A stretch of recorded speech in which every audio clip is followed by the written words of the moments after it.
Now, this bright, refreshed blood returns to the heart, in a room on the left called the left atrium.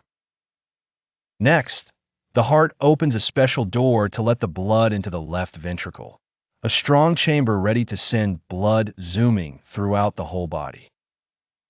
With a powerful squeeze, the left ventricle pushes the oxygen-rich blood out through the biggest artery, called the aorta. From here, the blood travels all around your body, delivering oxygen and picking up more carbon dioxide.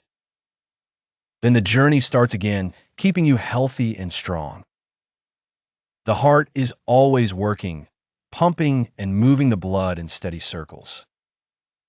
Isn't it amazing that such a small organ manages such a big job every day without stopping?